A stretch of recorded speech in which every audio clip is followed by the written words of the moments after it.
Hey there everyone, this is Samuel Johnson and welcome back to the MTV Spider-Man Retrospectives. And today we're going to be discussing episode 6 of Spider-Man, the new animated series, Tight Squeeze. And in this episode we are, once again, introduced to a new set of villains. In this case, a group of high-tech robbers by the name of Pterodactyls. Essentially, and well, not essentially, but they are ex-KGB operatives who essentially went rogue and took some of the what they called the creme de la creme of Russian technology, and essentially decided to use it to whore themselves out and become mercenaries, or more specifically robbers. As in this episode, they're breaking into they're essentially breaking into this building that to steal what they call hyper diamonds. They're essentially used to power like government satellites and laser arrays or whatever. And basically, if the hyperdiamonds were fenced, it would make whoever sold them quite a pretty penny. As such, Pterodactyls wants them. Unfortunately, when they try to steal them the first time, they get some interference, some from a certain webbed wonder. While Spider-Man isn't able to defeat them, he does manage to delay them long enough for the police to arrive, and while they do get away, they do realize that if they want to steal these diamonds, they gotta take Spider-Man out of the equation. As such, to kind of put pause on that, we kind of go back to what Peter's dealing with. As at the moment, as Peter's usual shtick is with Spider-Man, he of course took pictures of his little fight with Pterodactyls and brought them to the Daily Bugle. And J. Jonah Jameson is of course giving Peter the same shtick that he always does. Tries to essentially tries to trick Peter into selling his pictures to him for a low price, and Peter, of course, is trying to outtalk him. They're negotiating and so forth. However, as they're talking about prices for the pictures, Peter happens to look at the television, and he sees that the Empire One News is doing this thing called the Man on the Street Cam. Essentially, if someone can bring in what they think is good enough footage, then they'll pay them to buy the footage and show it on the air. And Peter realizes that if Jonah's just gonna screw him over on the price, what if he just sold the footage of of the crime to them? As such, after negotiating with Jonah and giving him exclusive rights to the still pictures of the crime, he takes the video to Empire One News, who turn him down, who tell him that it looks great, but Man on the Street Cam is strictly non-professional, so they're not going to take Peter's work. As such, it looks like Peter's not going to be getting any bang for his buck until he meets someone.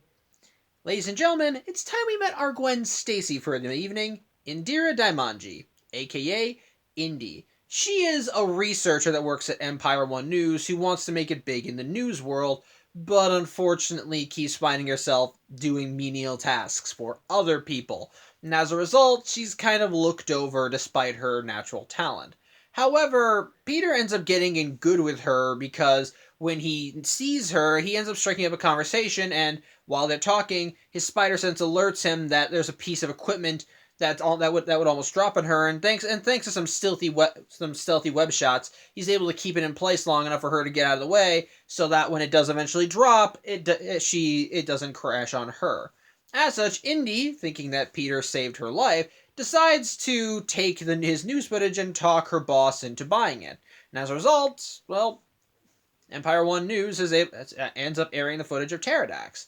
Peter, of course, is grateful for this, and he decides that as a thank you, he's going to give Indy a gift. In this case, a mixed CD, which he shows to Harry before he gives it to her. However, Harry thinks this is a bad idea because he thinks that a custom mixed CD is a little too personal. Like if he wants to say thank you, he could get her like a card or something. But a custom CD, that's a little too far for someone that you just met. So he tells Peter that he thinks it might not be a good idea, especially considering MJ, which, yeah, that's another plot in this episode, Peter and MJ's relationship coming back into play. You see, while Peter and MJ have been shown that they are closer in the last few episodes, enough that you could call them a couple, because of Peter's dual life as Spider-Man, they're not really getting any closer. Something MJ is very much noticing. And so she wants to talk to Peter and figure out what's keeping him from getting closer to her. And as such, when Peter goes to bring the CD to Indy, well, she sees it, and the instant she learns it's for a girl, she is a little hesitant. However, Peter does try to assure her that he really does want to be there for her and that he really does care, and so she pretty much tells him, how about this? Why don't we go see a movie tonight? 7 o'clock sharp, don't be late. And Peter agrees to that, and after they part ways, she goes to the campus and talks with Harry about this, while Peter goes to the Empire One News and meets up with Indy, giving her the CD, which she thinks is flattering because she's done because she's done stuff for other people and no one's done anything for her before. So she thinks it's nice and just overall sweet. So it's kind of cool. So it's cool. Unfortunately, though, this sweet little moment is interrupted by the arrival of Pterodactyls. You see, they saw that they were on the news, and put simply, their leader didn't take kindly to it, and so he decided he would kill two birds with one stone, and he attacks Empire One, and he and his men take the entirety of the crew at the Empire One hostage, which unfortunately includes Peter, since, well, he was there. As a result, they end up issuing a demand to New York City. They want Spider-Man at the Empire One News building by the 8 o'clock news, otherwise everyone there will die. And how they'll plan to do this is because they have these what they call X11 concussion bombs. I'm not going to get into the specificity of it. Apparently, it can liquefy human organs while keeping keeping property damage a little bit lower, minimal. But put simply, they're dangerous. They're going to plant at least 5 of them around the studio, and like I said, if Spider-Man doesn't show up by 8, they'll go off and everyone will die. As such, Peter's kind of in a pickle. After all, he doesn't want anyone realizing that he's Spider-Man, but if he does nothing, then everyone here is going to die. As such, the clock is ticking as Peter has to try and find a way to outmaneuver Pterodactyls and get away so that he can change into his Spidey jammies and take them down. As such, through some quick work, he's able to get one of the guy's communicators, and as 8 o'clock draws near, when he's sure that no one is looking and everyone is told to lie down stomach first on the floor, Peter is able to sneak away and get into his Spider-Man costume and swing back. Unfortunately, by the time he comes back, it turns out Pterodactyls has flown the coop. It turns out the whole thing was a setup. As such, Peter frees everyone in the studio, and after he's sure everyone's gone, he begins scoping around the newsroom looking for the bombs, and one by one he does manage to find and disarm them, though the last one is put in a more difficult location. But thankfully he's able to get it and get away from the building before it explodes. However, once this happens, through the communicator Peter stole, Peter learns that, well, this was part of their plan. Not only do they want to get rid of Spider-Man, but they also wanted to keep NYPD occupied. After all, it's a hostage situation. Of course, the police would be called in to make sure that nothing got out of hand, that things didn't escalate, etc. And so, while they're off dealing with this hostage situation, not knowing that the kidnappers are long gone, Pterodactyls went back to went back to their first heist and got ready to steal the hyper diamonds. Which, the instant they see the explosion, they think their plan was a success and that Spider-Man's dead. That doesn't last long, like at all. As once they get the hyper diamonds, they confirm with the leader confirms with one of his men if he's there, and over the communicator he says, he's not at the phone right now. It's Spider-Man. He webbed up the guy. As such, Spider-Man comes in, and after taking out the other Pterodactyl member, he goes right for the leader, and after they have a fly around New York on his jetpack, Peter's able to short-circuit the thing and cause him to crash land on an apartment building, which ultimately leaves the guy defenseless and, well, beaten. But the bad guys are stopped, and to try and keep up appearances, Peter swings back to Empire One and switches back into his civilian garb. As such, he ends up leaving the building, and at first it looks like everything's going to be okay. And then things go wrong. Not like big wrong. No, the bad guys were stopped and everybody is safe. But I mean like personally wrong. Like I said, Peter and MJ were having issues, and I already told you about how they had a dinner date, how they had a date going to see the movies. Well, when Peter didn't show up, MJ thought that he just flaked on her and went to hit Peter's and Harry's apartment to chew him out. However, Harry is able to calm MJ down and told her that he was at Empire 1 and that everyone there was taken hostage. So of course she freaked out, and she and Harry rushed down there to check on him. As such, when he does come walking out of the building, MJ is of course relieved to see him and runs up to go meet him, but as he's walking out, he runs into Indy again. And the thing is, while Pterodacty is holding everyone in the building hostage, Indy wound up revealing some personal information regarding Peter. Specifically, she mentioned how apparently you're just supposed to meet your soulmate in the workplace, not die there with them. And Peter, of course, just kind of roll with it because, tense situation. You're gonna say things you regret. But once they're outside of the building, and she brings it up, Peter says, "Look, I understand it was a tense situation. She says, "I don't regret that you heard that." And she pulls him in for a kiss while MJ is watching. And while Peter is clearly starstruck once the kiss is over, he sees MJ looking at him, and she's clearly heartbroken as she runs away, with Peter just standing there with Indy by his side. And that is where the episode ends. So, yeah, essentially this is where we get to the relationship problems with Peter, and once again kind of delves into the side of Spider-Man that has been dealt with before, the line between Spider-Man and Peter Parker, between the mask and the person. In this case, because of Peter's work as Spider-Man, his relationship with MJ has gotten strained. We don't really see it a lot, admittedly, throughout the cartoon, but I do like that they start to bring it up here. Like, clearly, in the beginning of the episode, the relationship is not, like, on the rocks yet. Because they're still clearly happy together, they're happy and hanging out, and even in the beginning of the episode, Peter, MJ, and Harry are just kind of hanging out, using some special Oscorp binoculars to spy on these two people having a public makeout session. And then Harry makes himself scarce so that Peter and MJ can have some alone time together, and which is nice. But the scene does further showcase that because of Peter's dual identity, he and MJ's relationship is getting a little bit more tense, as while he tries to share his emotions with her, he catches sight of Pterodacty in the distance, and confirms it with binoculars, and then runs out because, well, he's got to stop the bad guys, and MJ's, of course, left clueless. It definitely shows that there is still something there. Of course, as the episode goes on, things just get steadily worse as Peter gets closer to when Peter meets Indy and gives her the present.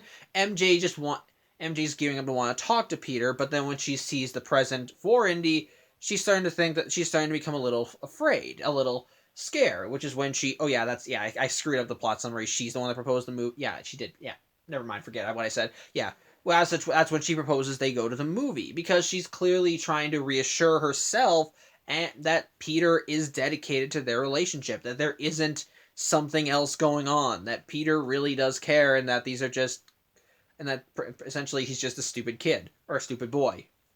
And then of course that's when that's when the hostage situation is resolved, and she catches Peter making out with Indy.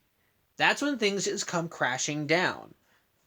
Now, future episodes do showcase that Peter does try to salvage everything and ensure that he and MJ's relationship continues going on, but this episode does kind of come at a major blow, and as a result, it does showcase again the toll of having this dual identity, because at the end of the day, Peter does care about MJ, and he's not two-timing her. He wouldn't do that. He's not that kind of person. But because of that, it led to a metaphorical wall forming in their relationship, with Peter on one side and MJ on the other. And as a result, MJ feels as though that she and Peter are not as close as they should be, which they aren't. Peter, of course, that doesn't mean they don't care about each other, but because of Peter's attempts to try and keep his superhero escapades separate from his day-to-day escapades, it's leading to things getting complicated. And with that complication comes confused emotions, hurt feelings, and by the end of the episode, turmoil. And yeah, and so it does. I do kind of like that. It does continue to showcase that one of the inherent flaws of Spider-Man. I don't mean like in the sense of, oh, it's a bad thing. No, I mean just the idea of having to have that dual life and having to maintain a secret identity while you still do all these things. Because while it is nice to have a life, eventually there's going to be some bleeding over. So I do like that. I do like seeing more of that. And while we're on the topic of relationships, let's talk about Indy. Indy is a fun character. We don't get to see a lot of her character in this episode, but spoiler warning, she does come back in later episodes. She becomes a semi-regular for the series after this, popping in every now and then, showing that she and Peter are still have a positive relationship. And yeah, it does kind of gear towards romantic, because the more they interact, the more they click. And as a result of this, she does kind of make for a secondary romantic interest for Peter, while also acting as a romantic rival for MJ. Because in terms of personality, she's a good match. She's a good rival for both Peter and MJ. Like, she and Peter click in a lot of the same ways, because like Peter, she's smart, intelligent, sees things from different angles, but her personality is a bit more in your face, so to speak, than Peter's. Because while Peter is your average everyday guy, Peter's pretty much your average everyday guy, whereas Indy's a lot more hyper. She can't. Okay, we don't get to see this a lot, but there are clearly moments in the episode where she seems a little out of phase with the rest of the world emotionally, and I'm not saying that in a bad way, because she's still fun, very endearing, and by the end of the episode I did like her, despite the fact that she planted one on Peter while his girlfriend was right there. Well, his girlfriend, I think. Yeah, his girlfriend. Sorry, I think I screwed up pronouns there. But yeah, pretty much. But the thing is, that kind of works to her advantage. It kind of showcases just kind of how strong a character she is. While she does live in her own world, it's not to the point where she's like completely oblivious or ignorant of the world around her. It's just that she's a lot more in your face. And her emotional state is very different than what you would expect, which is kind of both a good thing and a bad thing. Like, we see the two sides of this in one way when she goes, to showcase those two different sides, I'll talk about two separate scenes in this episode. The first is when Peter gives her the CD. The instant she sees him again, she's kind of in, I want to say, reporter/researcher mode. As the instant she sees Peter, she's like, "Oh, Peter Parker, upcoming photojournalist," and then it's like, "Here to sell me more news broadcasts? Oh, what's that? An entire disc of newsreels?" And she just kind of goes on a little mini rant about how does he get all this. It's like, oh, are you just lucky, or no, you make the news? I saw that in a movie once. No, you don't have that kind of face. You're too nice. It's like she kind of, like, in that way, she is kind of hard when so that little interaction, you can tell that she kind of has a little bit of problems somewhat reading people, which I think could explain why she suddenly felt attracted to Peter. I think it could also be because of how she thought that he saved her life, because that is kind of a big thing. That is definitely one of because I feel like that is kind of a big thing. And actually, the more I think about it, that would explain why she probably started having romantic feelings for him right away. Because when they first met, he was clearly gawking at her. But combine that with the fact that they just were talking, and because he called her over, he unintentionally, air quotes there, saved her life, that kind of definitely would leave a strong impression with her. And on top of that, as a thank you for helping him sell his footage to the news station, he gives her this CD, which I do actually admit, yeah, that does kind of feel like a more personal thing than just saying thanks for doing that for me. He gives her something nice in return, and she's like, oh no, I do things for people all the time, but I don't get anything back for it. So I feel like that would explain why she would start having feelings for Peter right then, even though they only just met, because these are two very strong moments, and she and Peter do kind of click. They're both intelligent, and they both kind of understand the other in that way.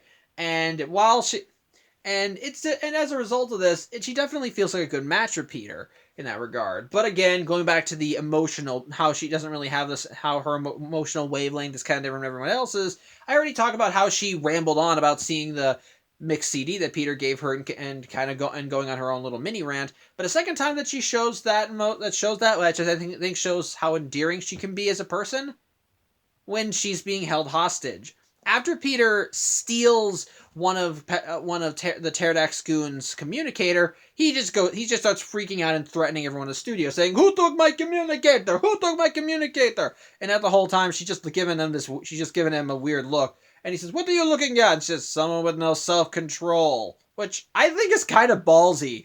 Because, I mean, again, she's being held hostage by these guys, and they have very high-tech weapons that could probably obliterate her head with very little effort. And yet she's still looking at him and giving him a "what the hell is wrong with you" look, even though she knows it could probably get herself killed. I like that. And on top of that, she's very snarky, she's very fun, she has a cool head, definitely feels like that she could match wits with Peter, and you do definitely feel that she does want to be a reporter. Again, because of that attitude, she could probably be in intense situations that would probably become newsworthy and still be able to report on it. Which is cool, but also kind of which will be a double-edged sword, as we'll see later in the series. I'm not going to reveal it, but it's going to hurt. I'm just going to say that right now. It's going to hurt. So, yeah, put simply, first impressions, Indy definitely comes across as someone that definitely comes across as a strong character. They do showcase what she and Peter have in common and how they click, so to speak. They do very much showcase what kind of person she is. That she's ultimately she's a nice person, but her emotions kind of operate. But emotionally she's very different from other people, which can be a detriment because it can be a detriment because she may not be able to always read the room and understand a person's motivations, but at the same time also work to her advantage when someone tries to intimidate her, and she's just like, "The hell are you doing?" I like that. It works. It's badass and really nice. And I guess on top of that, I think the final thing I can talk about, Pterodactyls themselves. Pterodactyls, we don't really get much on them. They're just kind of standard grunts with high-tech weaponry. But at the same time, they're still entertaining to watch. I like, as with Turbojet, I like seeing their weaponry and I do like seeing their weaponry and how they use it. I like seeing them fly around. I like seeing them shoot their guns. I like seeing how they go about it, because as ex-KGB, they are professional. They know how to work things. They're calm when things get too hot. They can be angry. They can be calm. They're angry, but yeah. Sorry, rambling again, getting thoughts all mixed up. It's very clear that they're professionals.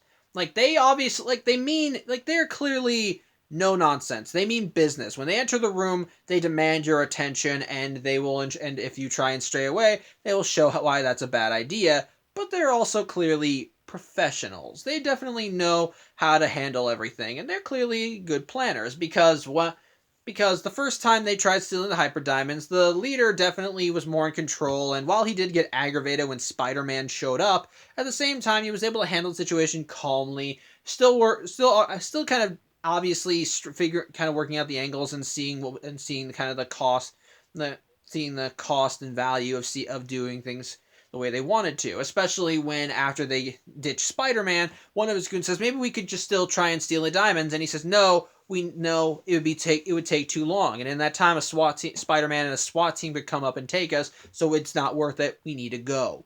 It showcases smart thinking, and does make you believe they could be Russian agents, because they definitely seem cool. They definitely have the qualities that a secret agent would definitely need to have, especially when coordinating with each other, and even them taking over the Empire One news building was another strategic play. It wasn't just as a show of power and to try and get these people to shut up since they got news footage of them, but it was also to act as a distraction. They weren't doing this for personal reasons. They did it to try and ensure that They did it to try and ensure that no one interfered with their original plan. Now, again, it was a bit of personal reasons because these people showcased news footage of them, which got them out there. But at the same time, while Spider-Man was distracted with that, they were off stealing the diamonds. And because the police were trying to deal with the hostage situation, no interference on that end either. So everything almost. So if Peter Parker wasn't at the news station when they were taken hostage, the plan probably would have gone off without a hitch. So yeah, it worked.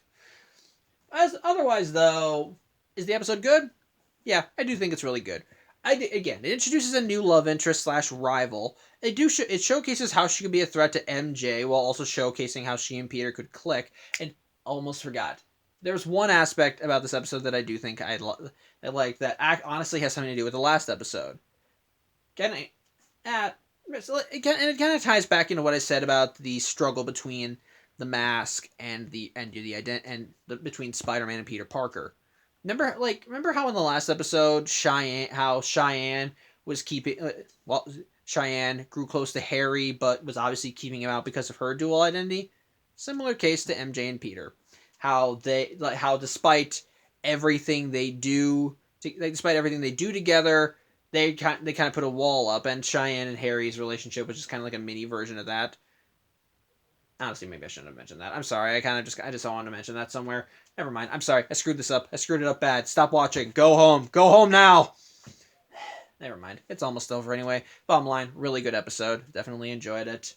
Apologies for that slight tangent. Not redoing it. I'm already 26 minutes in. Not redoing it. I'm sorry. I hope you enjoyed the video regardless. Still a really good episode. Introduced an interesting romantic rival. It had good villains. Had good setup. Definitely had some great character moments and character progression with Peter and MJ and how their relationship is kind of getting rocky. Overall, really good episode. Definitely recommend it. So yeah, thank you for watching. I'm Samuel Johnson. I'll see you next time. Take care. I am so sorry for that ending.